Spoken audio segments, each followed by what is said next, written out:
et a ordonné son déferrement. On a écouté plein d'influenceurs et de blogueurs, même du RHDP qui sont allés le voir, qui ont dit clairement que Chou Papi a vraiment diffamé et qu'il demande pardon. Il demande pardon aux frères du Niger qui s'est senti diffamé. Du nom de Ayouba. Du nom d'Ayouba. Merci, c'est la première fois que tu me donnes son nom. Je pense qu'en ma qualité de l'homme de Dieu, du père spirituel des blogueurs et des influenceurs, cet homme n'a pas un cœur mauvais. Il a été blessé.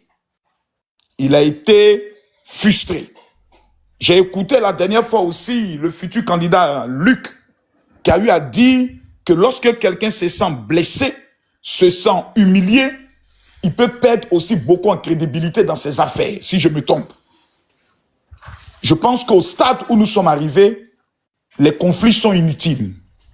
Moi, je viens au travers de ta voix aussi présenter des excuses pour notre frère Chou Papi.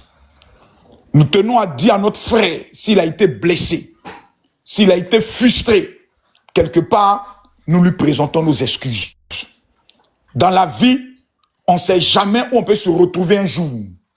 Et on ne sait jamais qui aura besoin de quelqu'un un jour. Le monde est petit. Le monde est un tournant.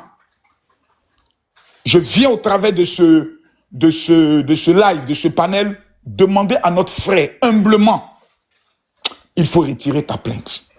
Chou Papi est un père de famille. Il a commis une erreur. Lorsqu'il sortira, on l'accompagnera dans la pure tradition africaine avec une bouteille de guine. Allez voir notre frère du Niger pour tisser l'alliance. Chou Papi deviendra son chargé de communication dans ses business. Dans la vie, c'est dans les palabres souvent que les grandes amitiés naissent. Je viens humblement dire à notre frère, pardon. Retire ta plainte. Chou Papi reste un être humain, c'est ton frère. La prison n'est pas bon. Quelqu'un peut rentrer en prison, il peut faire une petite maladie, ou bien il peut piquer un virus ou une infection là-bas, on l'hospitalise, il est mort. Quand vous regardez là-bas même de Chou Papi, vous sentez qu'il y a au moins 10 ans qu'il n'a pas fait encore ce qu'on appelle de check-up, de bilan de santé. La galère fait en sorte que tu résistes, parce que le corps devient résistant. Mais on ne sait pas quelle maladie est en lui. Mon frère du Niger, apaise ton cœur que Allah t'a donné. Et au nom de Dieu le Tout-Puissant, Allah, nous joignons le nom de Jésus-Christ et nous venons te dire, mon frère, pour l'amour du Seigneur, retire ta plainte. Tu es un grand homme. Que Dieu te bénisse. Voici ce que j'avais à dire, à passer comme message. Merci, mon général. Voilà. Merci, mon général. Merci beaucoup, mon général.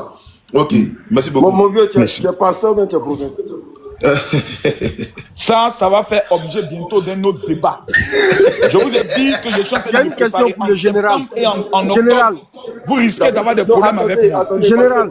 Les préparez-vous en octobre, en septembre, vous aurez des problèmes. Parce que je vais tirer sans état d'âme. Non, parce que... Attends, il y a posé une question à Général. Pardon. Parce que Général. Le bien, attends. Parce qu'il y a un blanc qui t'a posé une question d'avion, tu as dit que tu es influenceur, c'est pour ça qu'il demande. Non, moi je suis tout. Je suis influenceur, je suis coach, je suis écrivain, je suis marmailleur, je suis homme de Dieu. J'ai beaucoup de casquettes, ça dépend de où je me trouve. En fonction de l'endroit où je me trouve, je fais ressortir la casquette et la carte. Maintenant, je vous informe officiellement. Maintenant, je vous informe officiellement que j'ai ma carte de presse reconnue par les institutions internationales au niveau de l'Europe. Désormais, je suis journaliste, reporter photo. Ok, merci. En tant qu'homme de Dieu, là, il y a des jeunes opposants du PDCI qui ont été arrêtés aussi aujourd'hui en prison. Est-ce que tu peux pas faire un mot aussi pour eux, pour qu'on puisse les laisser sortir? Ils ont dit quoi d'abord? C'était par rapport à quoi? Le délit, on les accuse de quoi? Mon frère, c'est même diffamation. Là. Vraiment, j'aimerais joindre ma voix aux autorités judiciaires. Ce sont des jeunes, l'espoir de leur famille. Dans la vie, il faut souvent se lancer en pro. La Côte d'Ivoire est en train d'aller vers une décrispation.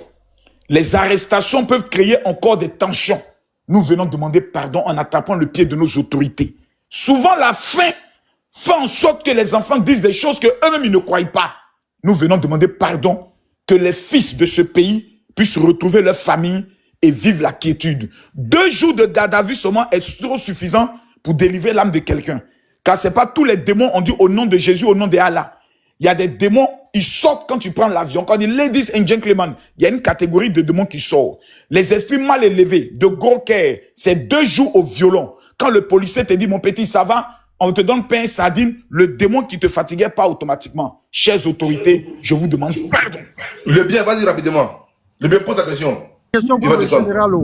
Pourquoi ne pas faire une délégation, aller rencontrer le monsieur nigérien? Non, le bien, non. Tu vois, c'est ça qui est pas bon là. Non, je sais pourquoi Marcos est monté. S'il est monté, venir parler comme ça, laisse ça comme ça. Laisse. On sait pourquoi. Et puis c'est parce que je ne suis pas à Abidjan. Si j'étais à Abidjan, j'allais aller le rencontrer. Non, le bien, merci. Laisse ça comme ça. On sait pourquoi. Merci beaucoup, général. Merci beaucoup à vous. Je vous laisse continuer le panel. Merci beaucoup. Il faut se préparer, hein. Ton chocobi d'intérêt. Septembre, octobre, il va te montrer de quoi je suis capable. Ok. Je jette ton corps. J'ai compris. Ok. Ok, monsieur.